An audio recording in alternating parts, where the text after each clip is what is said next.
Hello there, fellow truth seekers. This is Doug coming to you once again on this here Shabbat. I hope all you folks had a good week and that you were blessed. Kind of just want to talk a little bit this week about going after strange flesh, the sin of Sodom and Gomorrah, and the world in general. Sodom is generally used as an example of the fallen world. And one of the things you have to look at is of course, most people look at Sodom and Gomorrah as that their sin was, sodomy. And of course that was part of it. But if you read in the text, it'll tell you, what their sin was in Ezekiel and Amos, about what they were, the kind of thing they were doing. Ow, ow, stay down now. These cats, man, they just won't leave you alone. I could be sitting here and not doing nothing, they won't bother me. But as soon as I start doing something, they feel like they got to be right in the middle of it. And they're bad about digging in you with their claws. But anyway, we can look at Genesis and Genesis chapter 19 and see what happened, the actual event that happened when the two Malachim, or angels, came to Lot and was warning him to get out. Let me bring this light down a little bit. It's blinding me. I got one of them ring lights back there, and if you don't tone it down, you can't even hardly see. But I'm going to read a little bit of it from chapter 19 of Genesis, beginning at verse 1, and I'm going to read verse 11. And there came two angels to Sodom at even, and Lot sat in the gate of Sodom. And Lot, seeing them, rose up to meet them, and he bowed himself with his face toward the ground. And he said, Behold, now, my lords, turn in, I pray you, into your servant's house, and tarry all night, and wash your feet, and ye shall rise up early and go on your ways. And they said, Nay, but we will abide in the street all night. Now, there's a few things you can look at concerning these angels. Now, to Lot, they appeared as men, but he looked at them, and of course they looked like men, but there was something about them that was different, that he knew that they were not just ordinary men, because he bowed down to them. Of course, that was an honorarium in the ancient world anyway, that you would bow to people, and you can see this tradition still continues in some countries like China or Japan, and I think to some degree in China as well, where people still do that, and especially to someone older or that are in a position of authority or whatever. But the other thing is that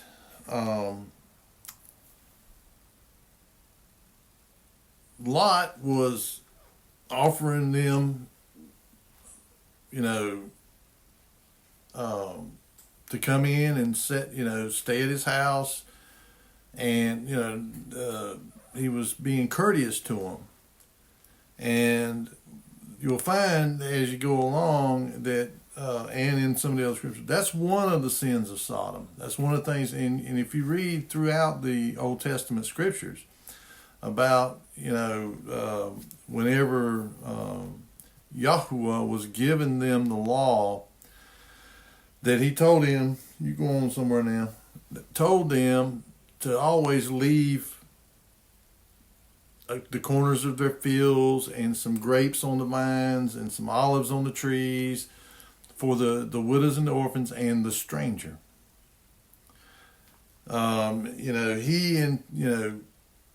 It was very important to him about how people treated strangers and how hospitable they were to them. And in Christ, during and in the New Testament, it talks about the same thing. Paul says, to show hospitality to strangers, because you never know when you are entertaining angels unawares. So he puts great store in this. And of course today, especially here in this country, we used to be that way. We used to be hospitable, but people are so afraid of strangers. They don't know, or they coming to bring trouble or whatever. And I can understand that but at the same time, we cannot be in fear of strangers. We have to follow what the scriptures tells us, and the Father will protect us from harm and from evil if we do what He asks us to do, and we're show humility and all. But I'm going to go on. And they were going to just abide in the street, because they were going to see what is really going on here. And He pressed upon them greatly, and they turned in unto Him, and entered into His house, and He made them a feast, and did bake unleavened bread, and they did eat. But before they lay down, the men of the city, even the men of Sodom, compassed the house round about, both old and young, all the people from every quarter. And they called unto Lot, and said unto him, Where are the men which came into thee this night? See, they believed they were men too. They didn't appear any other way than as men.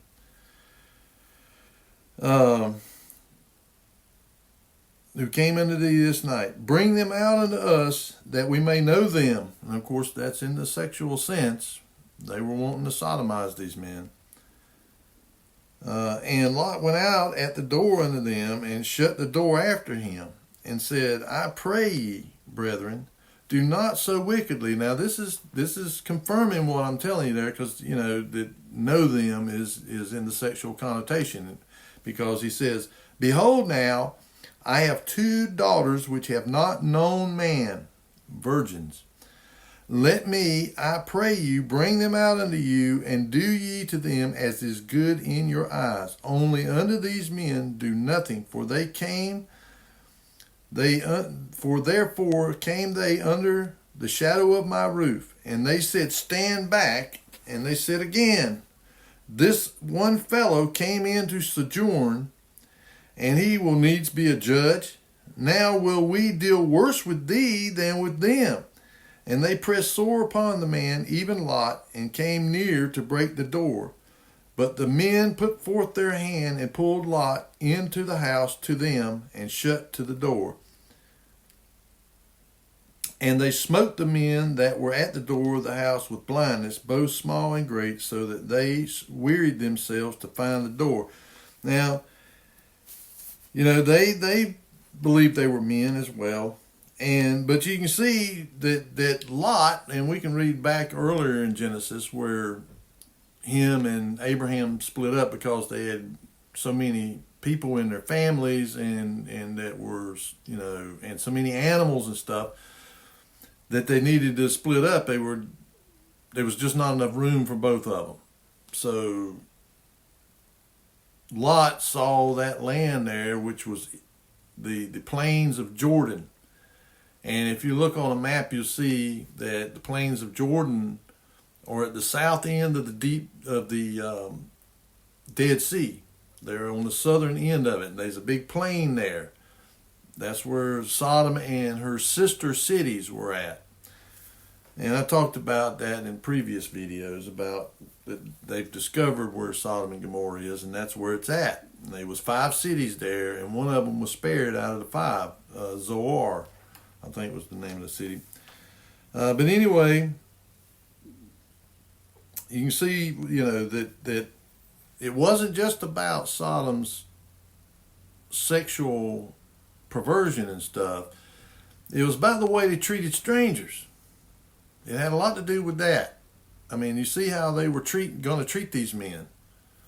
And I'm sure Lot knew that this is what they were going to do to these men, because that was probably a common thing. If some stranger come into the town, they would gather up around them, take them down. From what I understand, from other historical accounts and stuff, probably in some of the extra biblical texts, that they had beds set up down like in the town square, that they would take these people down there and sodomize them or whatever. And then they would rob them and leave them for dead. And nobody would do anything to try to help them. So you can see how that was probably one of the real things that incensed Elohim against these people, was because of the way they treated strangers, and not to mention their sodomy and all that stuff. But, that's kind of the foundation for this. But you can look here, like here in Isaiah chapter 1 verse 9, it says, "Except that Yahuwah of hosts had left unto us a very small remnant, we should have been as Sodom, and we should have been like unto Gomorrah." And he's talking to Israel here, because of the house of Israel going into captivity under the Assyrians. And now Isaiah, he preached to them, but now, he's also preaching to, Judah, and warning them about the way that they're living. And that was in Isaiah chapter 1 and verse 9. And then you look in Isaiah chapter 3 verse 9, and Isaiah 3:9. "The show of their countenance does witness against them, and they declare their sin as Sodom. They hide it not, woe unto their soul, for they have rewarded evil unto themselves." And, and it's talking about how, it says, "Say ye to the righteous that it shall be well with him, for they shall eat the fruit of their doings." And this is in okay, you do this here, and this is what's going to happen to you, kind of the fruit of their doings. "Woe unto the wicked, it shall be ill with him, for the reward of his hands shall be given him, and be done to him. As for my people, children are their oppressors, and women rule over them. O my people, they which lead," "they which lead thee, cause thee to err, and destroy the way of thy paths." And we see that today, how, the people that are leading, and I'm not denigrating on women, but women really should not be in positions of leadership. It should be men. And but I'll get some heat for that, but I just believe that. Not that men don't do wrong and err too, but men are not so motivated by their emotions and feelings. Women are more prone to go off of their emotions and their feelings than they are off of logic and reason.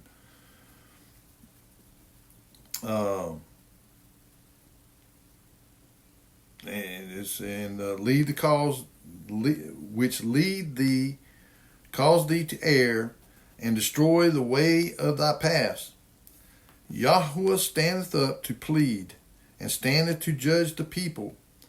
The Yahuwah will enter into judgment, and the ancients of his people, and the princes thereof, for he hath eaten up the vineyard. The spoil of the poor is in your houses. What mean ye that ye beat my people to pieces, and grind the faces of the poor, saith Yahuwah Elohim of hosts? Moreover, Yahuwah saith, because the daughters of Zion are haughty, and walk with stretched forth necks, and wanton eyes, walking and mincing as they go, and making a tinkling with their feet. They had little bells on their feet. And just as a side note, that was the fallen ones. That was one of the things whenever they came down here and before the flood, they were teaching women to make makeup. They taught them how to make makeup and to make jewelry and all that kind of stuff, and to make themselves seductive and how to seduce men. That was one of the things that they did. They wore little bells and, sort of like a harlot or whatever. Therefore, Yahweh will smite with the scab the crown of the head of the daughters of Zion, and Yahweh will discover their secret parts. In that day, Yahweh will take away the bravery of their tinkling ornaments about their feet, and their cauls and their round tires like the moon. The chains and the bracelets and the mufflers, the bonnets and the ornaments of the legs, and the headbands and the tablets and the earrings, the rings and nose jewels, the changeable suits of apparel, and the mantles and the wimples and the crispin pins, the glasses and the fine linen and the hoods and the vials. And it shall come to pass that instead of sweet smell, there shall be stink, and instead of a girdle, a rent, and instead of well-set hair, baldness, and instead of the stomacher, a girding of sackcloth, and burning instead of beauty. Thy men shall fall by the sword, and thy mighty in the war, and her gates shall lament and mourn, and she being desolate shall sit upon the ground. And of course, look around. I mean, does that not describe a lot of what we see going on? I mean, all this stuff, these made up, and, rather than being the way that we were made to be, we're not made to have holes all through our face and nose, and, for women to do all this stuff, or a woman is supposed to keep her hair covered. They're not supposed to be doing all that stuff, but that's part and parcel to all of it. And it's not just women, men doing their thing. And of course we'll see that because he's going to tell us in some of these other here in Ezekiel. I'm going to read from Ezekiel chapter 16 verses 45 through 51. And this is talking about Israel, the house of Israel, Jerusalem, Judah, and it's talking about Sodom and likening them to each other. It says, thou art thy mother's daughter that loathed her husband and her children, and thou art the sister of thy sisters which loathed their husbands and their children. Your mother was a Hittite and your father an Amorite. And, it's talking about, in that sense there, it's talking about how the Hittite was a kingdom that was in what we call Turkey today, Asia Minor. And it was a pretty large empire. And then the Amorites, the people that we call the Palestinians today, or Amorites. And they were, it's talking about how that they went after their gods and after them so that they are like their parents. They learn these things from them. And that's why it's liking them, that their mother was a Hittite and your father an Amorite, because they were worshiping these false gods of them people and following after their ways. And thine elder sister is Samaria, she and her daughters that dwell at thy left hand, and thy younger sister that dwelleth at thy right hand is Sodom and her daughters. It's comparing them to these, Judah to her elder sister Samaria and her younger sister Sodom is her daughters. Yet hast thou not walked after their ways, nor done after their abominations, but as if that were a very little thing. Thou wast corrupted more than they in all thy ways. As I live with, saith Yahuwah Elohim, Sodom thy sister hath not done, she nor her daughters, as thou hast done, thou and thy daughters. Behold, this was the iniquity of thy sister Sodom. Now, and here's, it's going to lay out, and this is this kind of stuff we see going on right now. And it's always kind of gone on, but there's always been periods where people turn to Yahuwah and repented, and for the most part, not everyone. There's always been wickedness and always been wicked people, but there is times, just like when you read in the book of Judges, where they go through these up, down, up, down, up, down, where they do right. They get a righteous judge, and then they go off the beaten path and start doing wicked and worshiping idols and all that stuff again. And then they get, he allows them to be taken, under servitude by the Philistines or by the Amorites, or one of those people around there that they didn't get rid of. And then they'll start weeping and moaning and praying and all that, and then he'll hear them. And No, now you just want to be ornery. This cat, man, she is determined to get up here. No, now, get down. Go on somewhere. Go look out the window. It made me lose my place again. This is the list of the things that were going on.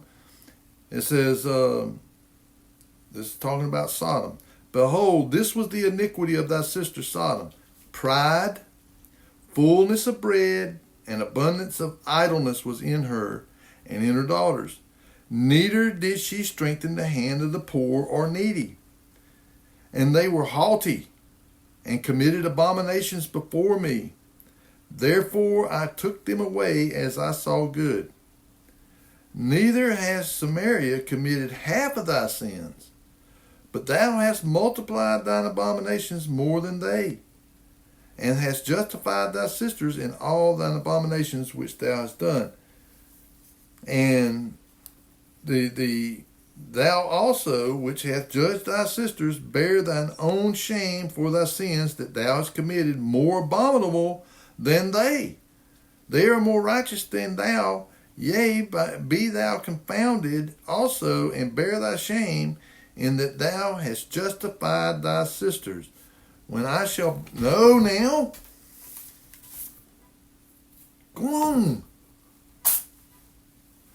Goodness. She's just being really ornery today. Normally she ain't like that, but boy, she's really wanting to be ornery today.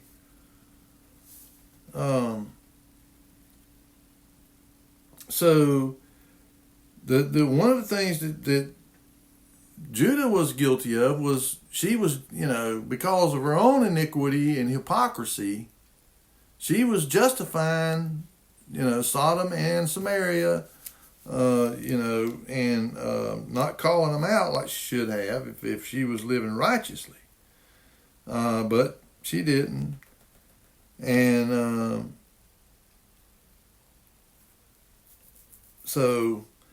and we see these things here that it calls out about, and it doesn't just sound sort of like America. I mean, pride, fullness of bread, abundance of idleness was in her and in her daughters. Neither did she strengthen the hand of the poor and needy. And they were haughty and committed abomination before me. Therefore I took them away as I saw good. So, when you look here in America, and that's why America better, think about that, and the people of America, and repent, because we're guilty of all those things here. Pride, fullness of bread. For the longest time, America had an abundance of bread, but we can kind of see that that's not the case anymore. And in fact, I just seen some stuff about the metals again, about the aerosol injection, the seed, cloud seeding and all that stuff, where they're pumping all these metals in there, and it's causing the plants to not be able to take up nutrients. The aluminum blocks the ability of the plant to take up the nutrients out of the ground. And so even the food that we do, and this is ironic, is that Bayer Monsanto has developed these seeds, these plants that can grow in that soil, and the aluminum doesn't affect it. But the plants are sterile. They cannot be, you can't take the seeds off of it and grow another plant. And so people will be, the people will be captive to buying those seeds only from them. They're patented. They even got numbers on these seeds. I mean, you can look, put them under a magnifier or whatever, and you can see the little serial, the little patent number or whatever that's on the seed. And so the abundance is going away, because it's going to get to where the heirloom stuff will not be able to produce, because the soil is so contaminated with aluminum. I mean, it is just beyond belief. I mean, they were given the numbers for how much of this stuff is in the soil, and there shouldn't be any. Aluminum is not, normally in the topsoil. It's generally down further, and it's in an oxidative state. When they get aluminum, when they mine aluminum, it's aluminum oxides what they're mining. They're not mining the pure aluminum. They have to take and get the oxide, so that oxide keeps it from affecting stuff like plants and all. It kind of binds it up or coats it, so it doesn't have the same effect as just the raw aluminum itself. And so this is we can see that's the kind of stuff. The fullness of bread is going to go away. Abundance of idleness, too much time on people's hands. So when they get too much time on their hands and they're idle, then it leads to mischief. It leads to evil.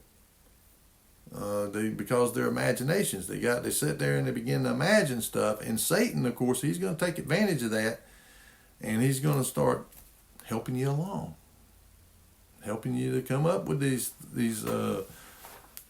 wicked imaginations, and he's going to try to goad you into actually doing it. And then strengthening the hand of the poor and needy. We see poor and needy everywhere. And yet, with the abundance and the great wealth that we see in this country, we shouldn't have no homelessness and we shouldn't have no needy. But we do. And they were haughty and committed abominations before me. Therefore I took them away as I saw good. So they were haughty. I mean, we and it clearly tells us that pride, a haughty spirit cometh before a fall, and pride before destruction. And America, has got haughty. Our leaders, they have a haughtiness about them and a pride about them, and the people do too. Father likes people who are humble and have humility. When you boast, because what are you going to boast against him? You're not. Okay, I'm going to look here at Amos. And this is Amos chapter, I don't know why I put chapter 10 there. It ain't chapter 10. I think it was chapter 5, verse 10 and 11. Oh, no, it was chapter 4. I don't know how I wrote and then marked through that because Amos chapter 4, verse 10 and 11. I have sent among you the pestilence after the manner of Egypt. Your young men have I slain with the sword, and have taken away your horses, and I have made the stink of your camps to come up into your nostrils. Yet have ye not returned unto me, saith Yahweh. I have overthrown some of you as Elohim overthrew Sodom and Gomorrah. And ye were as a firebrand plucked out of the burning, yet have ye not returned unto me, saith Yahweh. And this is a something that people better really think about. That he will, and he is going to keep a remnant of his people. I mean, he's going to deliver them like a firebrand plucked out of the burning. And this is the house of Israel, the two sticks that come together and are bound up. That when he rejoins Judah and the house of Israel to make one peoples again. But that's to come. But during the last part of the tribulation.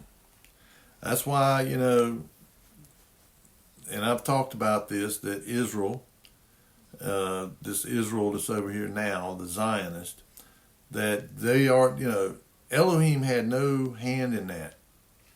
I mean, he allowed it, but I think it's part of the delusion. The delusion, when he talks about turning people, and he does it, he turns people over to this strong delusion to believe the lie, and I believe it is more than just one thing. It's a combination of things that make up this big grand lie. And he allowed that there, but he tells us over and over again that he will gather them. Scattered Israel and the Jews, he will gather them from the four corners of the world and bring them back into the land. He'll do it. But you got people say, well, he can use any means he wants, Gentiles or whatever to accomplish it. Look at Cyrus. Yeah, but he told us in Isaiah that he was going to do that. He says, I raised up Cyrus to be the deliverer of my people. And over almost 150 years before it happened. And he tells us here in Amos, I will do nothing except that I tell my prophets, my servants, the prophets, first. And he never told us he was going to use anybody else. He said he would do it himself. So, and it's going to be like a firebrand plucked out of the burning, because he says some of you will be overthrown. And like there in Egypt, if you look in Revelations at the plagues and all that happened, and they're almost identical to what we see in the book of Exodus, when when Moses was there in Egypt and he was trying to get the Pharaoh to let the people go. Those plagues and stuff are almost identical to what we see in Revelation. And, and because people are doing the sin of Sodom. And one of the things that they were guilty of too was going after strange flesh. And you can read Paul will say there's all kinds of flesh. There's the flesh of birds. There's the flesh of animals. There's flesh of humans. There's the flesh of angels. There's all different kinds of flesh. And of course, they were guilty, the people of Sodom were guilty of going after strange flesh. Strange flesh wouldn't have been another human. That would not have been strange flesh, because they would have been human flesh. No, they were going after either animals, bestiality, or going after Nephilim, or these fallen, beings that were at all different times they interacting with human beings, which would have been strange flesh.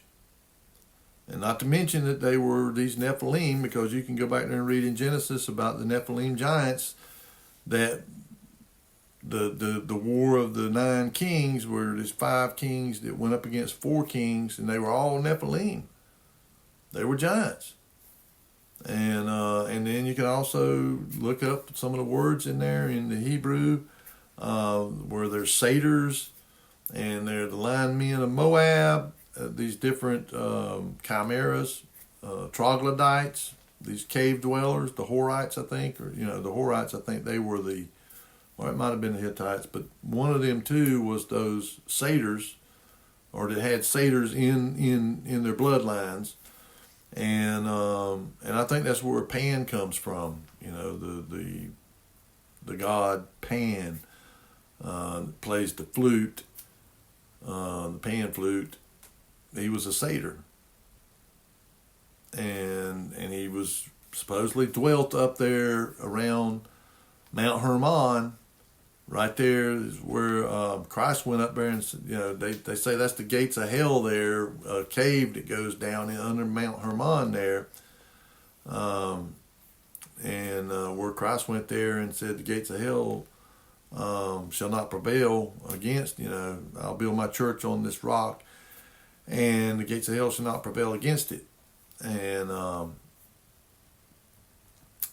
so that was the temple of Pan, and so and that's also right near where Baalbek is at, and different cultures, the Assyrians, the Romans, the Greeks, they all built temples on top of that thing, that platform. That platform was there way before them. It was there, pre-flood, and it's probably where Satan had his headquarters at or something. And it's also up in that area up there is where I think Patmos, I'm not sure if it was Patmos, but one of the places there where Satan's dwelt, it says his dwelling place, was right up in that general area. I think it was in southern Turkey or somewhere, but you see that whole area right up in that area there was just contaminated with this stuff, and that was one of their things too, was they going after strange flesh, and we'll see that in 2 Peter and in the book of Jude, and this is the kind of thing why Christ was talking about, there in Matthew 24, Mark 13, Luke 21, about the days of Noah in Matthew 24, that it would be like the days of Noah, because this is the kind of stuff that was going on then. And it would be that way, and I've said this before, that he tells us, I tell you the end from the beginning. He's telling you that if you want to know what's going to be going on in the end, you got to go back and look at what was going on at the beginning. And so go back to the beginning and begin, and again, if you don't understand Genesis chapter 3, verse 15, about the seed war, then you're not really going to understand. You got to understand that first. You cannot understand all the other things that take place after that unless you understand what is being declared there. It's a war. It's a seed war. It's a genetic war. And right after that, Genesis chapter 6, Satan, starts his attack on the genetics of humanity. And that was during the time of Jared.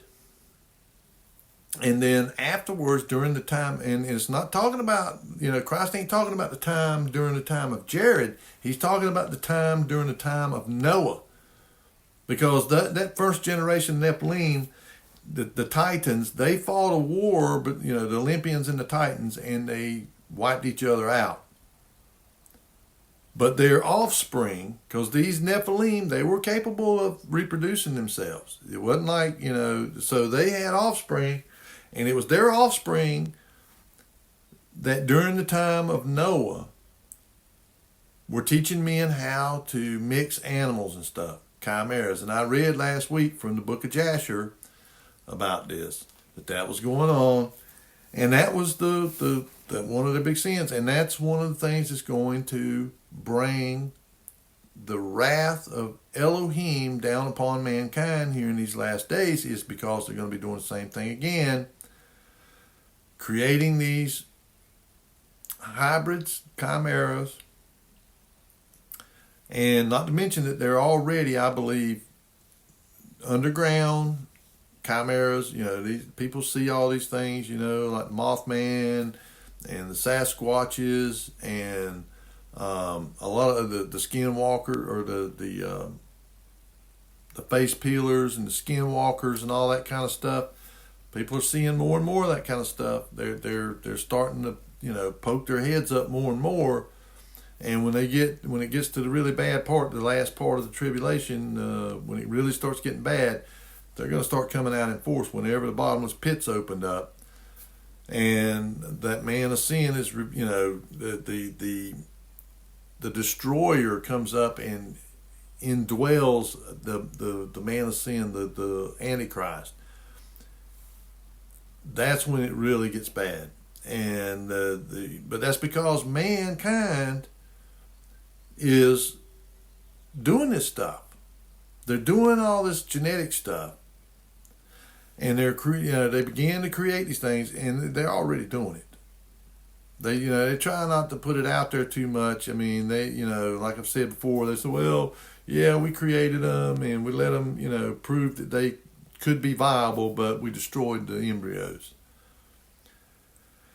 Well, I don't believe it. I don't believe that anything that man ever learns how to do, that they will not take it to its logical conclusion. What they believe is the logical conclusion, that is. And they try to program us to be ready to accept this stuff, like that movie Species. I mean, why do you think they make these movies? Because Hollywood is controlled. It's controlled to program us and to prepare people, get them prepared for these things to start coming to pass. I mean, these entities to show up back down here and claiming they're aliens or whatever. But not only that, if you go back and look at the movie or the radio broadcast War of the Worlds with Orson Welles, and if they found out that, I mean, it sent a lot of people into terror. They really believed that we were being invaded, because they come in after he announced, whenever he first started the broadcast, he said, this is just a story, a made up story. It's just fictional, and we're going to be enacting this, and so he put the disclaimer out there: this is not real. This is just a fictitious play. And so, but people that come in afterwards and started hearing it, they thought it was real, because he done it just like a news broadcast. Like, he's a news reporter on a broadcast. They're here, they're attacking, and describe what they look like. Well, they described them like these, it looked sort of like them old-timey water towers. And so you got people just walking outside, and they look up and they see that water tower. It's been there their whole life. But they walk out there and they see it and they start panicking, thinking it's one of these ships or craft or whatever that they are describing on this thing.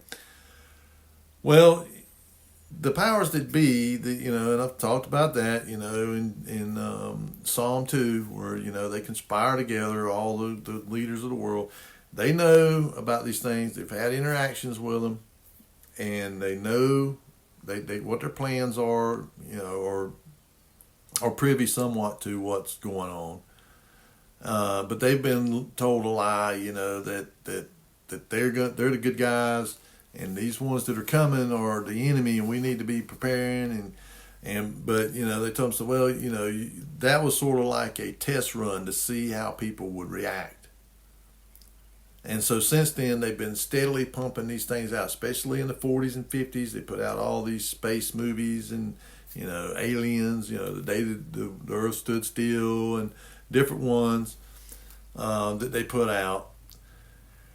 And it's to get people conditioned to the point now where you got people, well, I want to see them. I want to, I'm ready, to experience these entities. They're hoping for it. And so they've achieved their objective, which is to desensitize people and to program them into acceptance. And then the same with stuff like Species and other movies that have depicted stuff like this. You see these movies like Piranha or Alligator or something, where they get genetically changed and they escaped into the sewer, and these giant alligators are down there, and they're killing people coming out at night, and grabbing people and taking them back down in there, and they escaped from some kind of a research lab. And then you have all the stuff, with the Wolverines, them being genetically altered, and the Marvel movies, and Spider-Man, where the guy's got a stump of an arm, and he starts thinking about lizards, how their tail can break off and it'll grow back, and he starts experimenting, and he isolates that substance, that DNA or whatever that allows that to happen, and he tries it out on a mouse, and it works and grows the mouse's arm back. So he tries it on himself, but the side effect of it is that every so often he turns into this lizard man. And so, that's to kind of prepare people for transhumanism and all this other stuff that they're doing. And that's the strange flesh that it's talking about, that they were interacting with and going after. And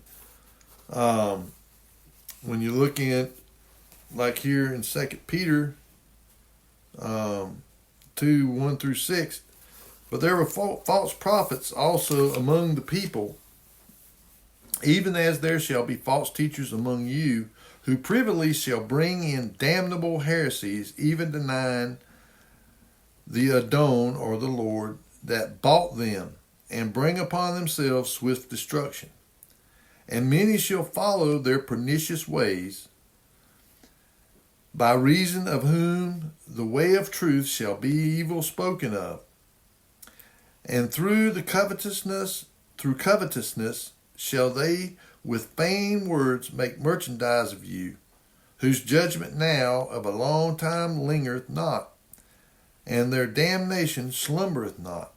For if Elohim spared not the angels that sinned, but cast them down to Tartarus, and delivered them into chains of darkness to be reserved unto judgment, and spared not the old world, but saved Noah, the eighth person, a preacher of righteousness, bringing in the flood upon the world of the ungodly, and turning the cities of Sodom and Gomorrah into ashes, condemned them with an overthrow, making them an example unto those that after should live ungodly. So Sodom and Gomorrah was an example for us of what happens if you live the way they lived.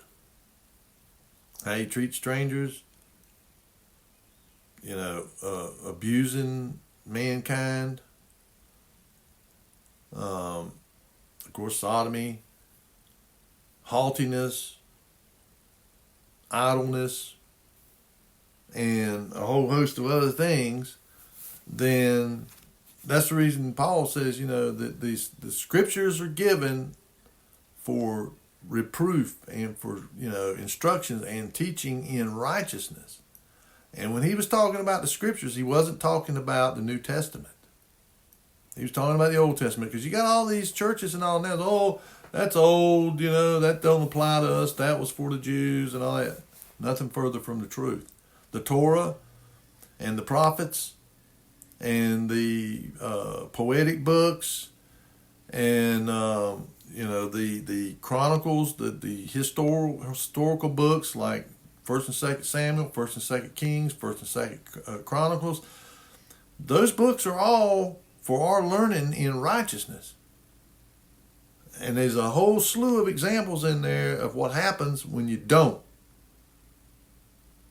The consequences of it. And so, we need to listen to what, like Peter's saying here, and that Elohim didn't spare those angels that left their own estate, that came and but cast him down in the Tartarus, which is what we call the bottomless pit,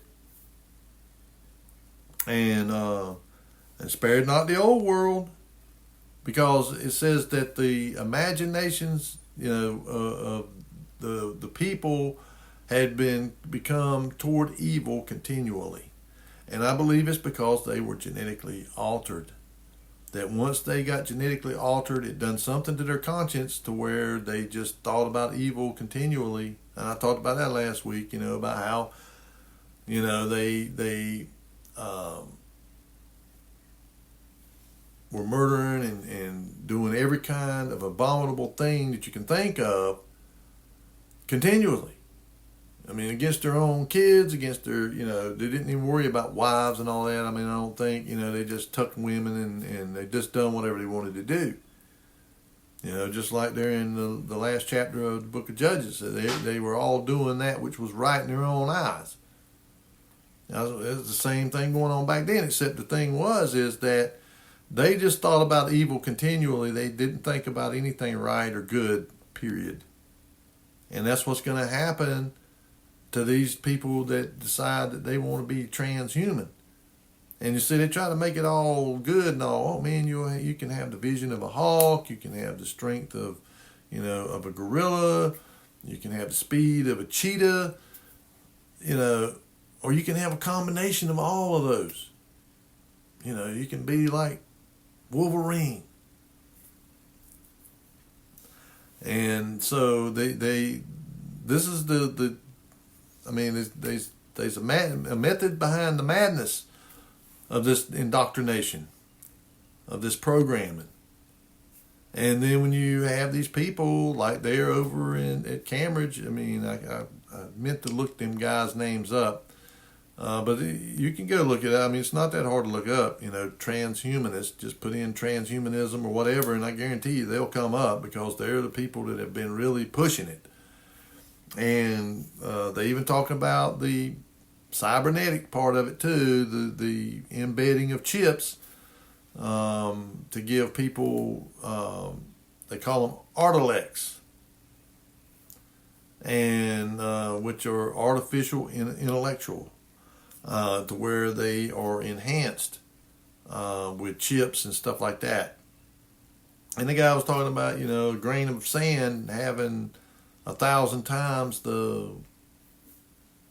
power, intellectual power of a human, which is talking about silicon chips and stuff. But and I mentioned that about that Cerebus that has that wafer size chip that's about that big, that has 2.8 trillion transistors on it. It's just incredible. And they're, already actively working on the next generation. So, and I talked about that in, I think it wasn't the last one, but the one before that, where I was talking about, or a couple back, where they'll implant these chips and it'll be able to be in communication with AI. And be able to actually project into your mind thoughts and pictures and images into your mind. and that's what they're calling an artilect. That is, and they're saying if you have this, that you will be able to have access to untold amounts of information just by thought. It's like being able to think, I want to know this, and the AI will respond by sending that information into your brain. But it'll also, there's a cost that comes with it. The worship of the beast. And so I think that this going after strange flesh, that it says, and this is in the book of Jude, and this is verses, there's only one chapter of Jude, but I'm going to read from verse 6 to 8, or verse 6 and 7. It says, and the angels which kept not their first estate, but left their own habitation, he hath reserved in everlasting chains under darkness unto the judgment of the great day, which is the same thing that Peter just was talking about. Even as Sodom and Gomorrah and the cities about them, in like manner giving themselves over to fornication and going after strange flesh, are set forth for an example, suffering the vengeance of eternal fire. And again, I've talked about that. Eternal fire does not mean that they're going to burn eternally. No, the fire is eternal. They're just suffering the vengeance of it, which is they're going to be consumed. They're going to be burnt up, and that's going to be that. And but there's talking about them going after strange flesh. Now here it says in the margin, other flesh, but that's not really what it's talking about. And because when you go and look at what Paul says about the different types of flesh, there's one kind of flesh for a bird, there's one kind of flesh for a fish, there's one kind of flesh for an animal, there's one kind of flesh for angels, there's one kind of flesh for humans. And so when he's saying strange flesh, they're going after something other than human flesh, because human flesh would not be strange, even if they were doing an abominable act, sodomy or whatever. It would still be the same flesh. No, they're going after something else, and that is why one of the reasons why they were judged for that. And it was the same thing going on there during the time of Noah. They were doing the same thing. They were going after these strange flesh. And like I read there in Joshua, they even created a prototype human, and it may be these skeletons they find of these like Neanderthals or whatever, but they called them like the Eloi or something. And they were eating, they were monstrous. They didn't have the intellect or whatever of humans, but they had enough that they hated them because they made them, and they killed humans whenever they got a chance. They were under attack by them, as well as these Nephilim, and as well as these chimeras and stuff, these minotaurs, centaurs, medusas, satyrs, whatever. All these, they were taught how to do it. And they wasn't taught to take two animals and inseminate each other. No, that's not what they were doing. They were using genetics, because people really have to understand that they were not a bunch of knuckle-dragging cave dwellers. Just look at the megalithic architecture that we see all over the world. I mean, they were not a bunch of nincompoops. They were smarter than we are. They were more advanced than we are. And they probably had technologies that we wouldn't, even if we found it, we wouldn't recognize it, because it was more advanced than anything that we have. So if we discovered some kind of technology, we probably wouldn't even recognize it as being a technology. Because I'm sure they were they were using a lot of crystals and stuff like that for generating beams and generating energy and pressure, and there is no such thing as gravity. It's electromagnetism, just like everything else. Tesla, again, misdirection, believe this, believe Einstein, believe Newton, forget Tesla, he was a crackpot, and all that. But it was funny how they went in there and got up every bit of the stuff that they could get of his whenever he died, because they knew he knew what he was talking about. He understood electromagnetism, that it was responsible for everything that we saw. And, whether it was visible, whether it was invisible, whether it was something you could tangibly touch and feel, or whether it was something that was intangible or ethereal like gravity, that was, holding us down. That drawed us, when you went up, you come back down. I mean, there's something doing it, but it was electromagnetism. And they understand this. So, they understood that. That's how they were able to move a lot of this big stuff. And of course, it was probably, a lot of help too from these giants. I mean, they were capable of moving a lot of this stuff around and setting it in place and all that. But they were probably using advanced technology. Because these fallen ones, I mean, in the book of Enoch, he goes into detail telling you about the kind of stuff that they were teaching human beings.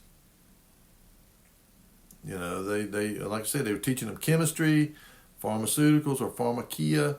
They were teaching them metallurgy and how to mine metals, how to find them, how to mine them, how to refine them, and how to turn them into stuff like weapons and all kinds of other things.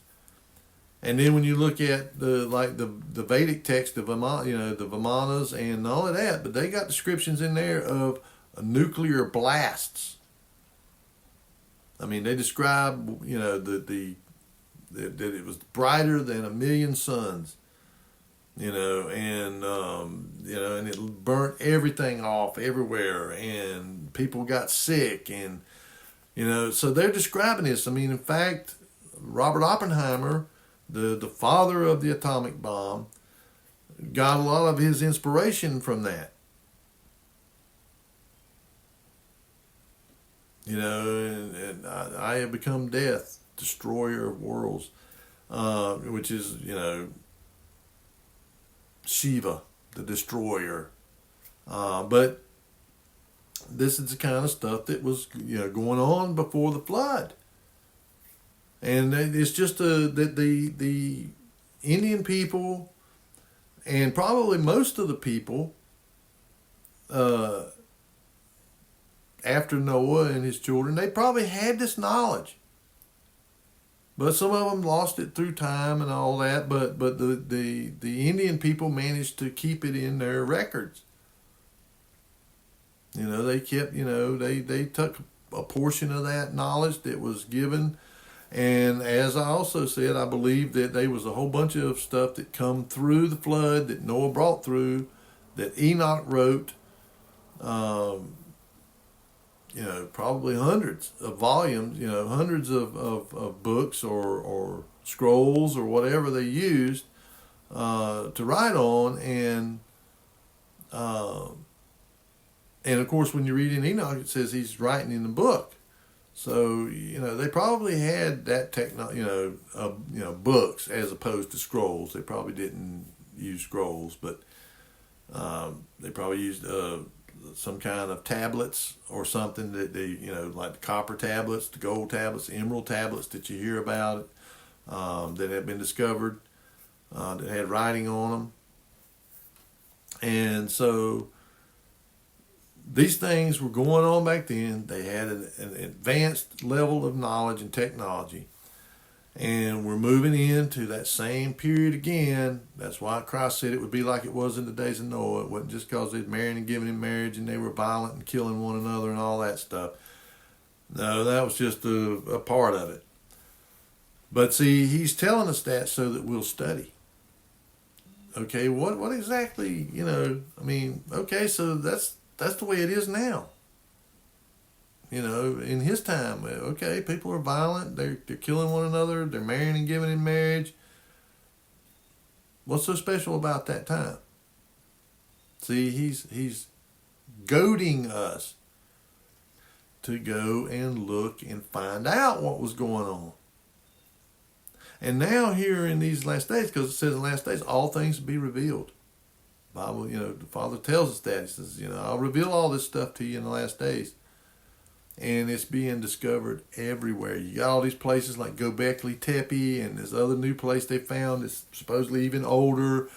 And finding Sodom and Gomorrah and on and on. And then the discoveries that about stuff like this.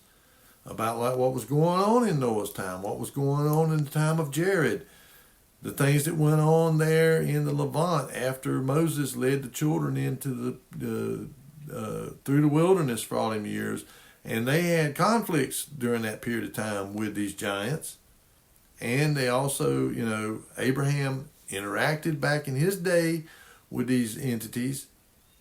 That Zoan or whatever his name was. I think his name means fawn-like. So, he was a satyr that he bought the place to bury Sarah at. So you have to kind of start putting all of this together. And of course it begins with Genesis chapter 3, verse 15, to learn about the seed war, the declaration of the seed war between the woman and her seed and the serpent and his. And how, and then Genesis 6 pops up here. And then if you go and you use, and of course all of these texts that I talk about, Enoch, Jasher, Jubilees, and many others, the Book of War and all that, they're mentioned in the Bible. And it's funny that here in the latter days, that all these books that were mentioned in there were discovered. A lot of them were discovered over there at Qumran in those caves over there when that little shepherd boy over there threw a rock and hit one of them urns or whatever that they were storing them in our time. I mean, that in itself is kind of a miracle. That these things had been buried for thousands of years. And now some of that stuff is just, it's interesting or whatever. Just for that, but they found the full copy of the book of Isaiah, and it matches this book of Isaiah in here in our King James. It matches it exactly. They found 4 copies of the book of Enoch. They found a copy of the book of Jasher, Jubilees, and a bunch of other stuff. The Wisdom of Solomon, which I don't really recommend. It's not a good book, but there's a bunch of other ones like Second Ezra, and I think it's Third and Fourth Esdras. There's a lot of these books that were in the Apocryphas and stuff that they found over there, so it kind of validates a lot of these books that they had, and so you get validation for it. And when they read the ones that we had and compare them to those ones that are from 2,000 years ago, and they read the same, then you know that these ones that you've been using have not been altered.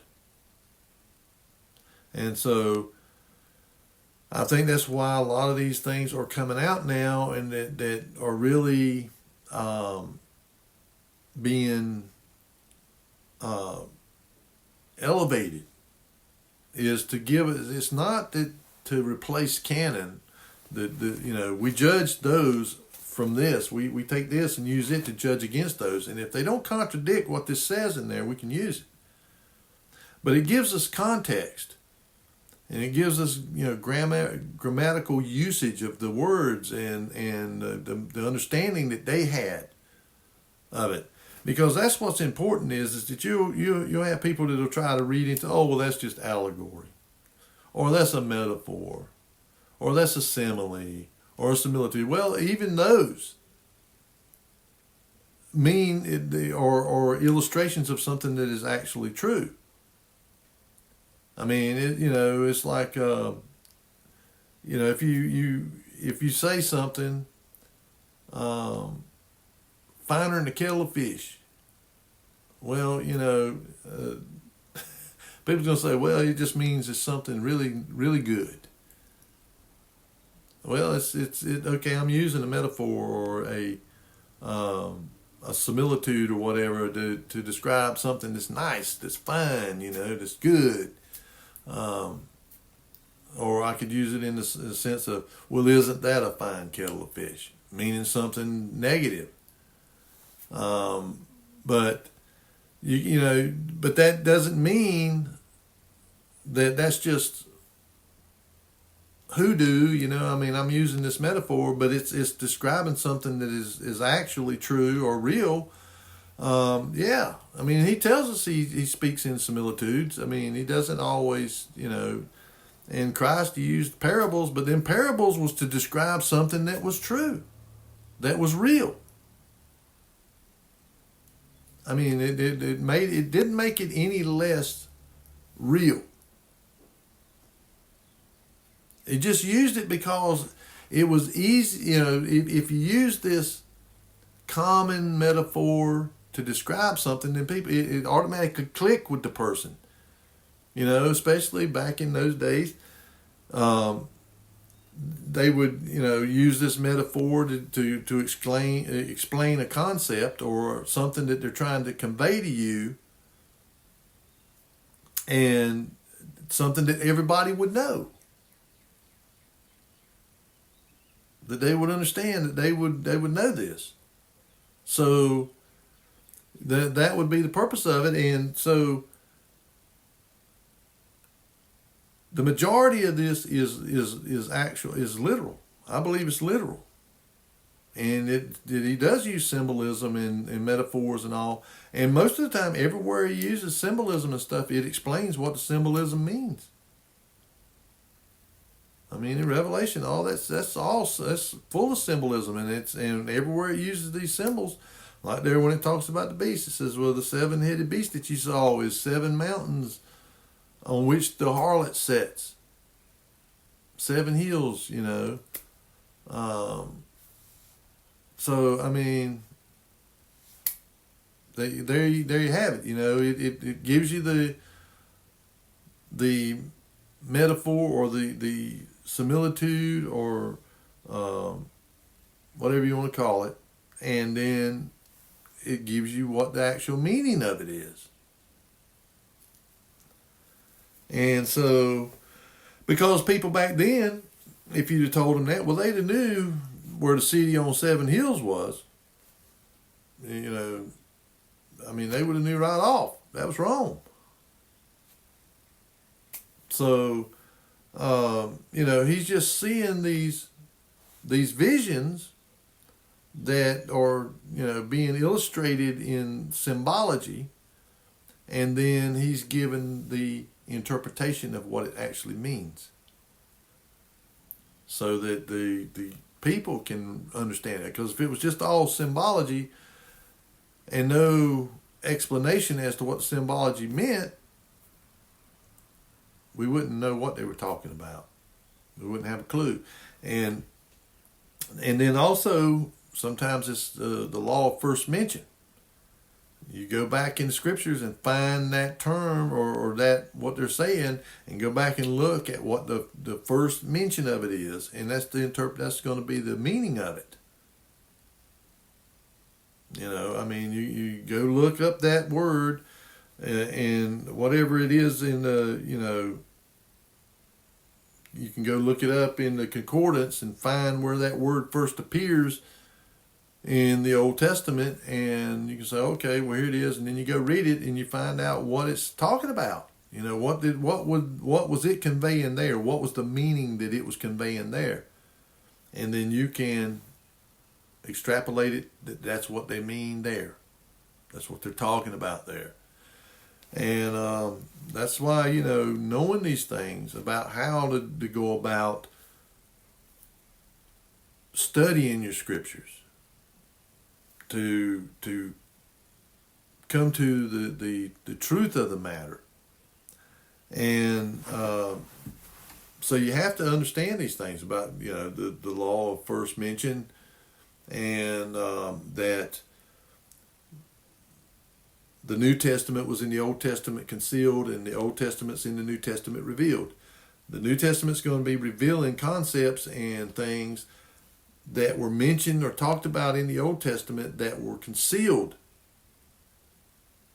about the Messiah, Isaiah 53, and of course Psalms. And now you can go back there and look at them, and you can come back and you can see it there in the New Testament where they're revealed in the Messiah, how he fulfilled those things. And so that's how you have to kind of go about digging and doing your studying and to uncover these things that are hidden. And the same with, looking into some of these extra biblical texts. I'm not saying to, hold them up to the same level as we do our scriptures, but they can be very informative, and they can give you a lot of insight into the mindset, the wordage that they used, and the meanings of those words, because words have meanings. And so, if you understand if in here you're trying to attribute it to just being a metaphor or something, that it really doesn't have a meaning, it's just, it's poetic license, poetic, language, then go look at some of these extra biblical texts and see where they're saying the same thing, and they're, and it has a meaning. It's not just poetic.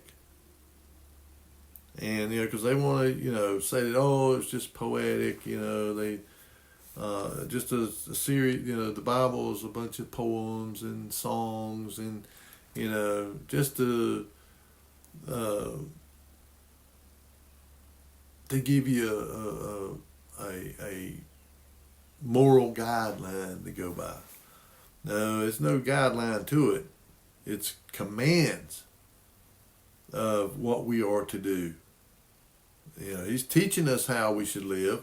He's telling us how we should live, and in order to have peace, in order to have joy, and of course he's telling us what the consequence is going to be, like Sodom and Gomorrah being destroyed, and eventually those people will be raised up to judgment, and they'll be cast into the lake of fire. Because there's some of them that knew what they were doing, they knew exactly what they were doing, and they did it anyway.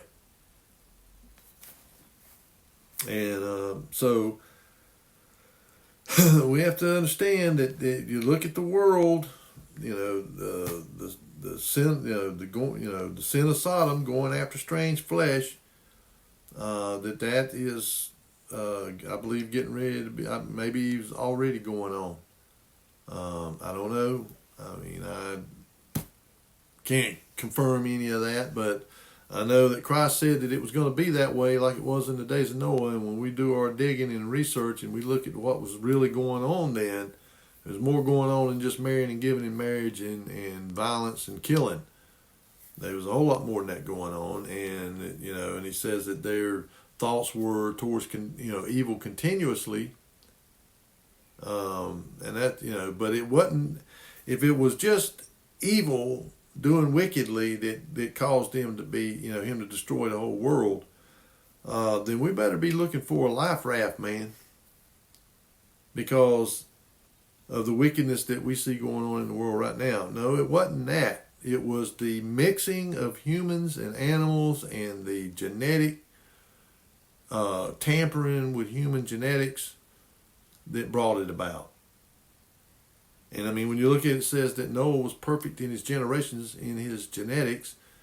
He had not been contaminated, so he was able to carry on the original genetics that went back to Adam.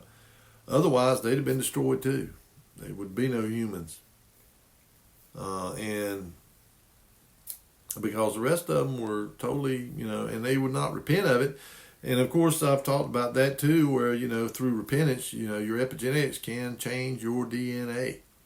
And this is being proven out more and more about the genetics. I mean, how they can be altered, through different external forces. I mean, you don't have to have somebody shoot something into you to change it. It can be changed just through our own actions, through sin and through or through righteousness. I think that's what, in a sense, the process of sanctification is. I think it is our genetics being corrected, being slowly changed to where we're back to the way that we were when Noah came through the flood. We have the same genetics that he had, uncontaminated. Our genetics have been contaminated. And, because we're so mixed around the world now, I mean, there's got to be some remnants of that Nephilim genetics going around through everybody, and other stuff, through the alterations of our food, through the stuff that's in the air, in the water. I mean, all of it together alters and harms our genetics.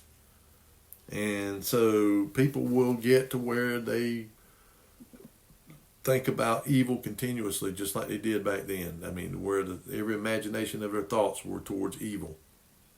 That's why it says, except that the days are short and no flesh be spared, because,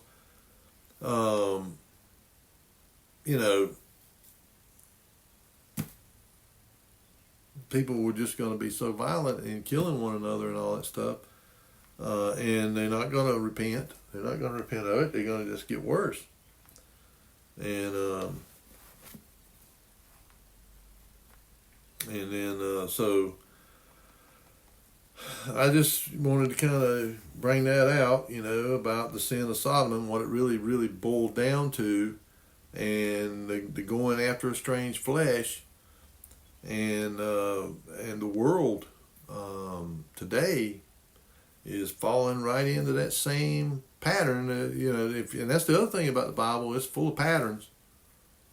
I mean, it's these patterns that just keep repeating, because our sin and fallen nature just compels us to repeat the same things over and over again.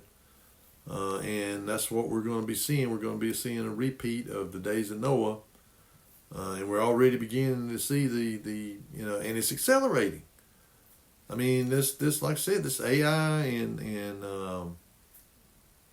the robotics. I don't know if any of you seen this Atlas 2.0 or this Tesla, was it Odyssey or whatever, robot 2.0. These things are more realistic. I mean, as far as their ability to walk and to do stuff, they're getting more advanced all the time. And I believe that, as I've said before, that when you see that stuff, they got something way, way, way more advanced than that.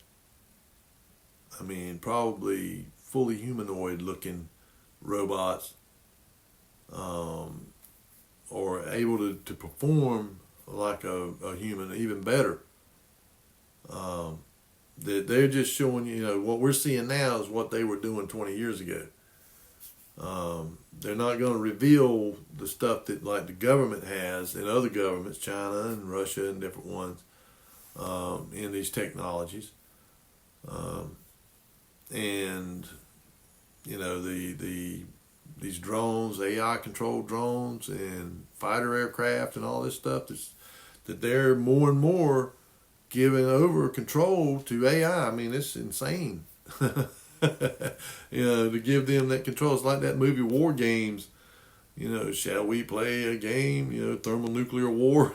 I mean, it just seems kind of crazy to be given that kind of power over to some type of AI that can be taken control of by an individual, and then they can do whatever they want. And I believe that is what's going to happen, is that this Antichrist or whatever beast is going to have control of it, and it's going to have, and the AI is going to have control of the militaries and stuff, and they'll be able to do whatever they want. You know, it's like that one that Galaxy or whatever it was that Microsoft come up and told that guy, "You're going to worship me, and if you don't, I'm going to send drones and robots out to hunt you down." I mean, that's, you know, and I think it just slipped up and said something that they didn't want it to say right now. I think that what's going on is they're dotting the I's and crossing the T's. They're almost there. They're almost to that point where they can, go full on implementation of this stuff. And of course, there won't be anything that we can do about it. You know, I mean, I'm sure there's going to be rebellion against it, and there will be the Bible talks about the beast or the dragon declaring war on the saints and overcoming them. Well, then that means that there's going to be a army or whatever of the saints. I mean, people that are on the side of our Messiah that's going to rise up in contrast to that, but that the dragon is going to is going to prevail over them. But until his time's consummated. And so that's, you kind of see this. You can see it even here in this country. You can see it going on over in Europe, everywhere, where you got this dividing line where the ones that want to do right, that want freedom, that want faith, freedom and family, and those kind of things are coming over here, and then the ones that want the secular, kill your baby, live, abominably, homosexuals, transgender, all that stuff is over on this side, and it's going to have to come to a head at some point. And of course, all you got to do is go look up that letter of Albert Pike to Giuseppe Mazzini. I mean, that's kind of what they envisioned, was this continuous divide. Divide, conquer, divide, conquer, divide, conquer, until you get to the very last stage of it there, where they bring in the rulership of Lucifer or Luciferism, and that's the religious system. You destroyed Christianity, you destroyed Islam, you destroyed Zionism, you destroyed all these other religions. And now you're here to where people are ripe to go into this other this final religion. That's kind of where it looks like we're headed. I mean, it looks like that's the kind of, when you look at all the things that are going on around us, it seems like that is where we're headed. We're headed to Sodom and Gomorrah. And probably a lot of places are going to receive the same fate. But what we have to do is keep upbeat, keep our faith in the true Elohim and our Messiah, and don't get distracted by these things. Don't let these technologies woo you into doing something that you cannot change. Once you do this, because that's the other thing, is that they say it's irreversible. Once you decide you want to do this, then there's no going back. And I think that's where it talks about the people that take the mark of the beast cannot be saved. That once they do that, they've altered themselves to the point where they're no longer human beings anymore. And so, I know I go over this stuff quite a bit, but I want people to understand that don't be deceived by this stuff. Because Satan is going to come with, lying wonders and deception like the world has never seen. And it's going to be through technologies and stuff, man. They're just going to wow people. And that's the way that they're going to deceive. That's why it says there, I think it's in Revelation chapter 12, he deceives the whole world.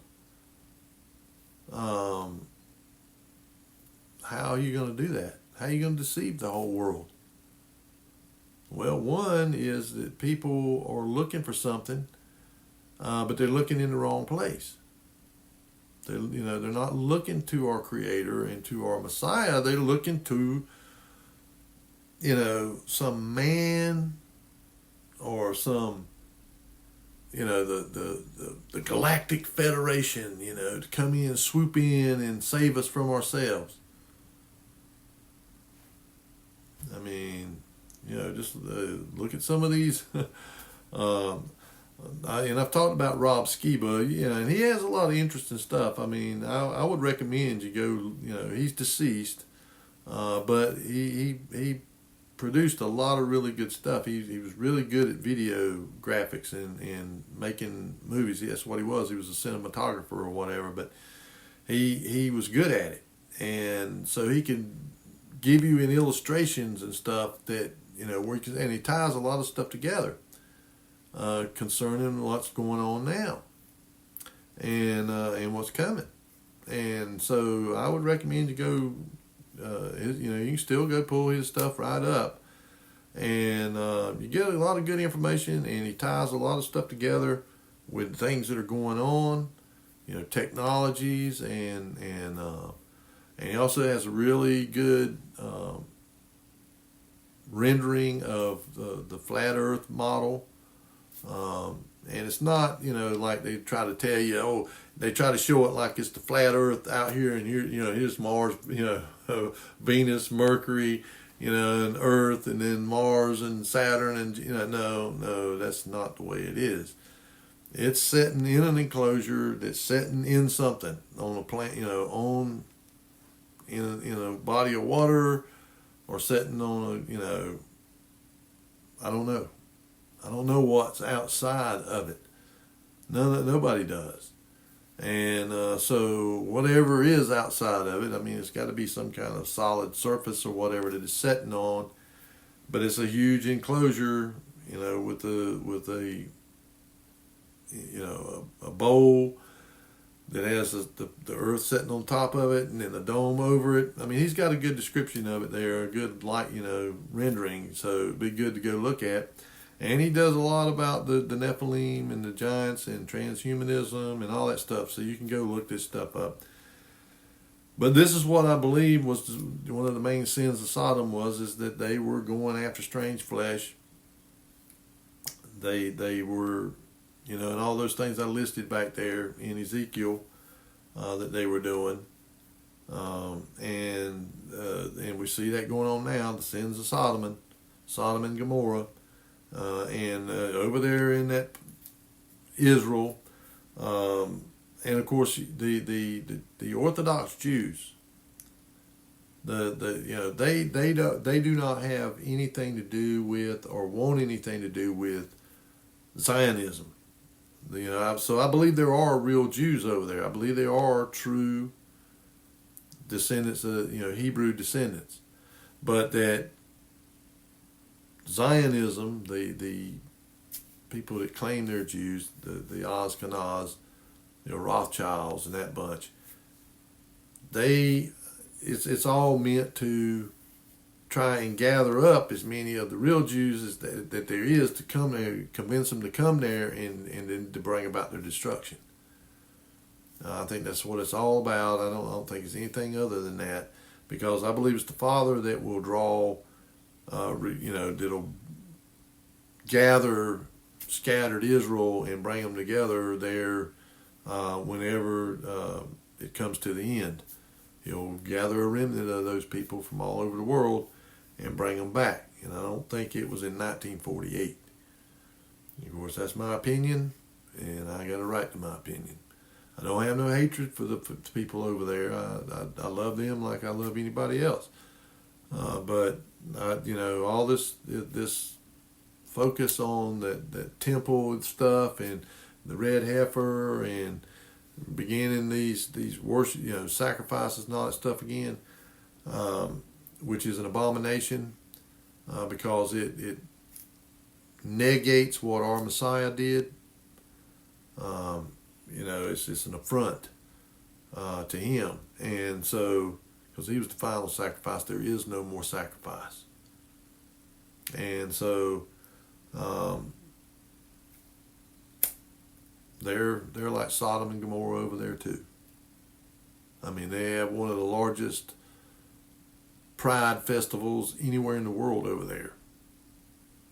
So, if that tells you anything.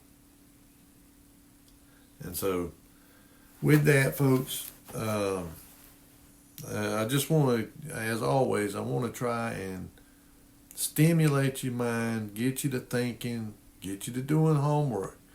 Go look up these things. Go research. Get some of these extra biblical studies. Go listen to some of these other people I mentioned. Be a truth seeker everywhere you can.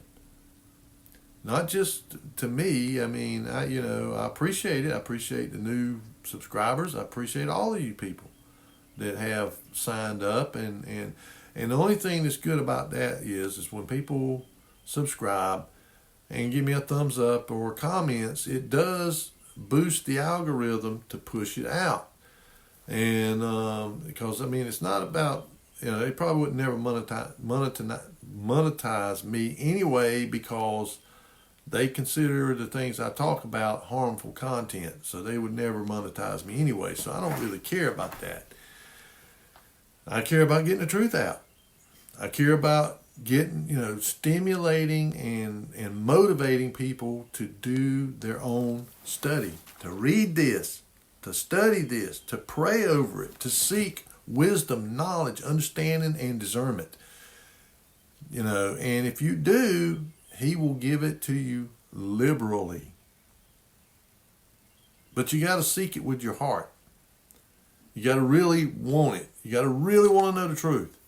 And a lot of people they say they do, but they don't. Because they like kind of the way that things were, and the way that, they like their little life and they don't want to think about the truth that's coming to an end. Now, I don't know when that is. It could be, I said, there's things that have to happen yet before, there's events, the scriptures have laid it out, that have to occur. This has to happen before this happens, and this has to happen before this happens. I mean, it's a sequence. And so I don't believe it's tomorrow. I don't believe it's next year.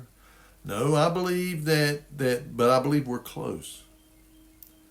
And I believe we're closer than most people think. And that's why it's imperative for people to repent and to stay repented. And to walk, like I said last week, to walk in the Spirit. The week before last, I think. These videos start running together. I got over 100 on here now, so they kind of start running together after a bit, and I kind of lose track of where which ones I said certain things in, because I talk a lot about these subjects because rote. When I went to school, we learned by rote. 1 times 1 is 1. 1 times 2 is 2. 1 times 3 is 3. And you do this over and over and over and over and over again. Then it becomes secondhand. You don't even have to think about it. Somebody says, how much is, 6 times 6, 36. You automatically know, And so that's why rote learning is the best way it is to learn. You just do it over and over and over, and it just gets ingrained in you. And because some of these concepts, some of these scriptures, they're kind of, to most people, especially new Christians, new believers, they're obscure. I've studied this for a lot of years. It's kind of been on again, off again, but I don't know how many times I've read the Bible. I've read it a bunch, over and over again, and every time I get a little bit more understanding, and I still do it. I've got my other little phone that's got a King James on there, and every night, and it has like a little devotional thing that's on there too, and a prayer or whatever. Well, I'll do that, and then I'll read a couple chapters.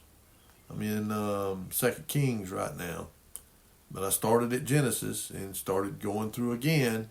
But I also will just I'll get to thinking about something, and I'll go to that that book, like Jude or Matthew or Zechariah or somewhere, something I'll be thinking about, and I'll go and look at that chapter, and sometimes I might sit there and read the whole chapter just out of the blue. Something will kind of compel me to go look at it, and I'll go look at it and read it, and then I'll find what it is I was looking for. And every time I do that, then the next time I'll say, oh, that's in Zechariah chapter 6, verse 15, or that's in Psalm 2 or Psalm 93 or Psalm 83 or Isaiah 53 or Isaiah 4, or, I'll be able to reference back from memory those scriptures and stuff. But so that's why I do it. I want to kind of get these scriptures, into your mind, ingrained into you, by rote. And so I will a lot of times repeat scriptures I've read in the past. I'll go through them again because they're significant scriptures, and they're significant for our time. And we got to be aware of the things that are going to be happening, that Satan's going to be using as a way to deceive us. That's why Christ said in Matthew 24, it says, except that, the days be shortened, no flesh be spared, and that he would deceive even the very elect if it were possible. But the only way that he won't be able to deceive the elect is because of this. We got this as our guide to truth. And it also explains to us in there how we can know, his schemes and the way he operates, his modus operandi. So if we know how he operates, if we understand that he is the father of lies, he was a liar from the beginning, that he come to kill, steal, and destroy. If we know these things, then we understand the things that he's going to do, the things that how he operates. And once we understand how he operates, then we can see his schemes. We can see his working. Because our Father, he tells us everything that he is going to do. He tells us in advance. So if it don't go along with what he says in advance that's going to happen, that he's going to do, then we know it ain't from him. And if we know it's not from him, then it's got to be from the other. It's got to be from Satan. So then we can avoid it and not fall into his pitfalls and traps. So, as always, be good Bereans. Remember 2 Timothy 2:15. Do these things. Study. Listen to what I got to tell you. You can take it in with a grain of salt or whatever. But go search it out. Read these scriptures. See if, this is what you see going on. If you see, how the things that lead up to this, the things that have led up to the times that we're in. And the whole world is amplifying it. That's why it's going to get so bad, is because it's being amplified, because everybody's getting on board with it. And they're going to be deceived, unfortunately. But we need to be strongly grounded in this word, in this truth. Pray, fast, and ask for that wisdom, knowledge, understanding, and discernment. Because Satan can come as an angel of light, man. So he can, and he will give you 99% of the truth, and he'll take that last 1% and he'll twist it. Just like he did with Eve. She was beguiled. She was, deceived. And, it says that he was more subtle than all the other creatures. So he's subtle. He's subtle. He can, it's not going to be in your face. It's going to be real smooth. So you got to understand that. And the only way you're going to understand it is by studying this word, being good Bereans. Search these scriptures daily. And so with that, I love you folks. I thank you for watching the videos, and I hope that they are beneficial to you. I hope they encourage you to study and to learn all that you can, and to go, like I say, like Rob Skiba, and there's others. I listen to the Midnight Ride. I don't agree with everything that they say, but they have a lot of good points on there. And they do the same thing. They show you a lot of this stuff from the ancient text, and of course the same way. If it doesn't go along with the scriptures, they kick it out. But if it blends and goes in there along with it and agrees with it, then they will study it like some of these extra biblical texts, and they do a good job with putting stuff up in graphic form to where you can see it, and it kind of sticks with you a little bit better. And also, I watch Tomorrow's World, the Worldwide Church or the Living Church of God. There's a lot of what they say I agree with, not everything, but in the some key areas I agree with a lot of what they say. And so you can get knowledge and truth from a lot of different places. But you judge it and you gauge it according to the scriptures. And if it doesn't go along with that, then throw it out. And so with that, I'm calling it a day. I'll see you on the next Shabbat, if Yahuwah is willing.